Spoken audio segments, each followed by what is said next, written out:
सभी श्रोतागणों को हस्तरेखा विशेषज्ञ कपिल देव श्रोत्री का सत सत प्रणाम। बंधुओं, आज मैं शंकराचार्य के विषय में कुछ कहने जा रहा हूं। जब पूरा देश उत्साहित है राम मंदिर के संबंध में, तब देश के प्रसिद्ध शंकराचार्यों के उल्टे पुल्टे बयान से आज पूरा देश के युवक, पूरा देश के जनसमूह क्षुब्ध हो उठे हैं। मुझे समझ में नहीं आता कि उम्र के उस वय पर जब 80, 90, 95 जा रहा हो, कब्र में पांव लटक रहे हो, तब भी पद से इस प्रकार चिपके रहने की यह कौन सी परंपरा है? क्या 120, 140 करोड़ जनता के बीच कोई भी ऐसा व्यक्ति नहीं जो पुनः शंकराचार्य के पद को स्थापित हो सके? एक समझने की बात है कि अत्यंत दुख में और अत्यंत आह्लाद में चाणक्य कहते हैं मुहूर्त नहीं देखना चाहिए। विपत्ति के समय मुहूर्त देखने वाला, युद्ध काल में मुहूर्त देखने वाला मूर्ख होता है। और लोग कहते हैं ये लोग शंकराचार्य बहुत बड़े विद्वान हैं। मुझे तो समझ में नहीं आती, इतना अभिमान छलकता है इनकी वाणी में, इतना बुद्धि के अभिमान से आप्लावित हैं, ग्रसित हैं कि कुछ कहते नहीं बनता। और लोग कहते हैं बड़े बुद्धिमान हैं, बड़े विद्वान हैं।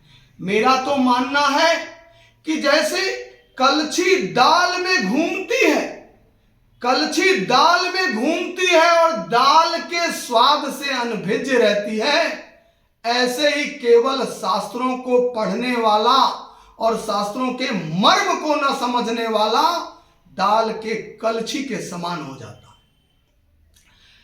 कहा है यस्य नास्ति स्वयं प्रज्ञा, यस्य नास्ति स्वयं प्रज्ञा शास्त्रम तस्य करोति किम लोचनाभ्याम विहीनस्य दर्पणम किम करिष्यति।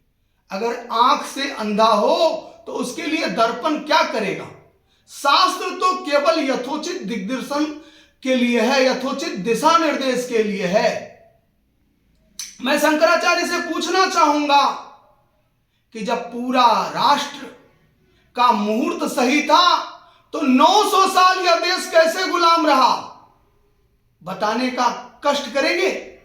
सारे शंकराचार्य अपनी अपनी गद्दियों पर आसन लगाए बैठे थे और कभी मुगलों ने तो कभी अंग्रेजों ने भारत की छाती पर मूंग दली थी और ये सारे शंकराचार्य चुप बैठे रहे। इतना ही नहीं, जब सोमनाथ पर आक्रमण हुआ तो लगभग 50,000 खौलते हुए खून वाले गोरखाओं ने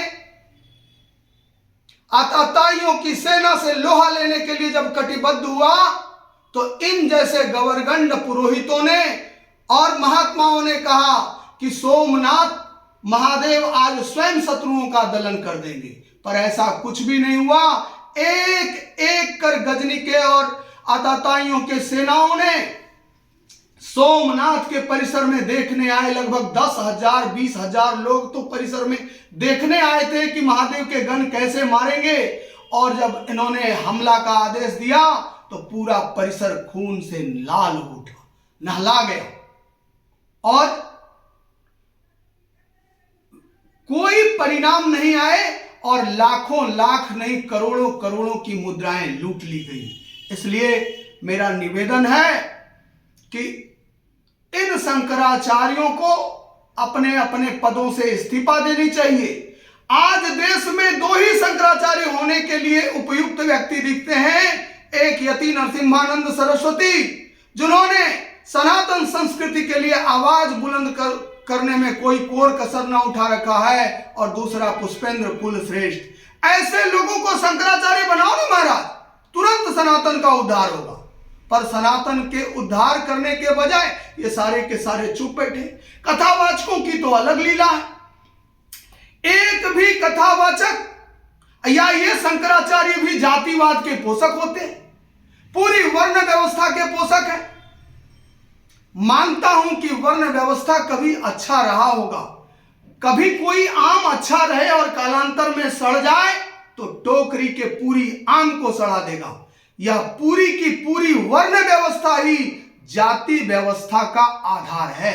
कबीर ने लिखा, जो हिंदुवन में, जो वृक्षण में पात, पात में पात, त्यों हिंदुवन में जात, जात में जात। इतना ही नहीं, आगे लिखा, लाज लुटी लाखों ललना की, फिरती मारी मारी, मांगों के सिंदूर धुल गए, धुल गई संपदा सारी। पड़ गए कफन के लाले, ओ आर्य सभ्यता वाले, ओ हिंद सभ्यता वाले, क्या अब भी ना होश संभाले। लेकिन आप गौर करेंगे, अगर ये कथावाचक, ये शंकराचार्य चाहें तो उन मंचों से पूरे देश की जातीय व्यवस्था को नष्ट किया जा सकता है, परंतु ये कभी प्रयास नहीं करते। जातिवाद को और वर्णवाद को पोषण प्रदान करते, कहते हैं ये हमारा आधार है। अगर बच्चों को बारूद से खेलना ना आता हो तो उन्हें बारूद नहीं देना चाहिए।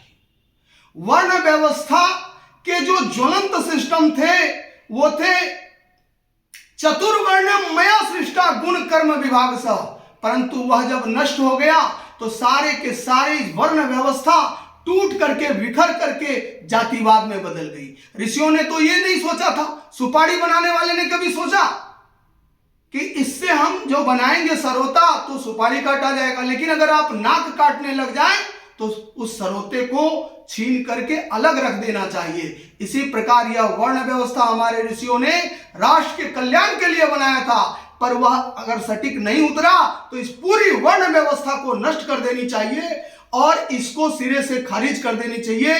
इसको सारे कथावाचक और सारे शंकराचार्य को चाहिए इसका उन्मूलन करने के लिए, परंतु ये शंकराचार्य भी इसके पोषक हैं, इसके पोषक हैं। और यह जब तक पोषित होगा, पूरा हिंदुस्तान धीरे धीरे गुलामी की जंजीरों में, धीरे धीरे दासिता के जंजीरों में, मूढ़ता के जंजीरों में जकड़ा जाएगा। इतना ही कहकर, समय कम है, लोग लंबा वीडियो भी नहीं देखना चाहते, इसलिए आगे कुछ बोलूंगा। हर हर महादेव, प्रणाम।